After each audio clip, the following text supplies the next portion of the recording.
ฉันยังเป็นคนที่รักเธอหน่อยใจฉันยังได้แต่คิดถึงเธอเรื่อยไปฉันยังดูรูปถ่ายที่เราชินไกลอยู่ทุกวันฉันยังรอคอยให้เธอกลับมาฉันยังกลับมาคิดถึงทุกคืนวันเพราะคำเดียวระยะทางที่มาขวางกันเราไว้ได้แต่คิดแล้วก็สงสัยอยู่ตรงนั้นเธอเป็นอย่างไรก็ไม่รู้ฝากเพลงนี้ไปถามเธออยู่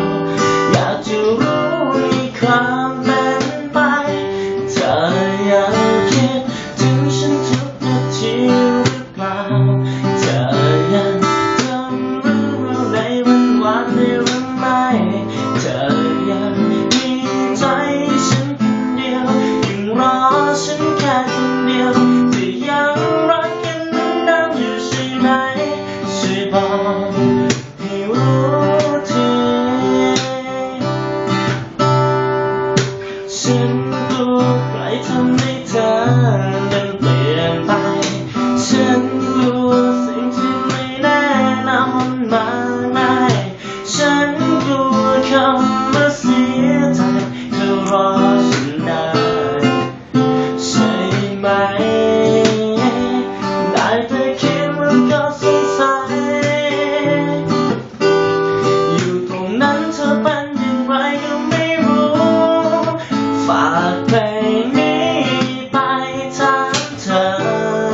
ดูอยากจะรู้ในความเป็นไปเธอยังคิดถึงฉันทุกนาทีหรือเปล่าเธอยังจำเรื่องราวในวันวานได้หรือไม่เธอยังมีใจฉันคนเดียวยังรอฉันแค่คนเดียวจะยังรักกันเหมือนเดิมอยู่ใช่ไหมเธอยังคิดถึงฉันทุกเวลาหรือเปล่าเธอยังดูรูปไปเดิมๆอยู่หรือไม่เธอยังมีใจฉันคนเดียวยังรอฉันแค่คนเดียวจะยังคงเป็นเหมือนเดิมอยู่ใช่ไหมช่วยบอกให้รู้ที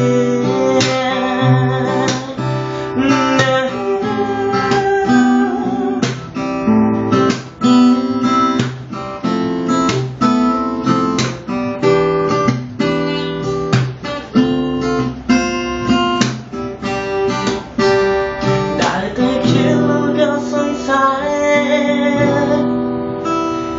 อยู่ตรงนั้นเธอเป็นอย่างไรก็ไม่รู้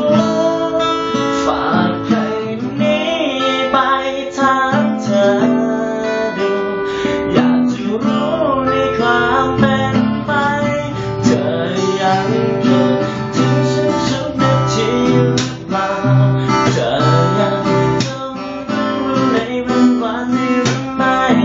เธอยังมีใจฉันคนเดียวยังรอฉันแค่คนเดียวจะยังรักกันเหมือนเดิมอยู่ใช่ไหมเธอยังคิดถึงฉันทุกเวลาอยู่หรือเปล่าเธอยังดูรูปเราไปเดิมๆอยู่หรือไม่เธอยังมีใจฉันคนเดียวยังรอฉันแค่คนเดียว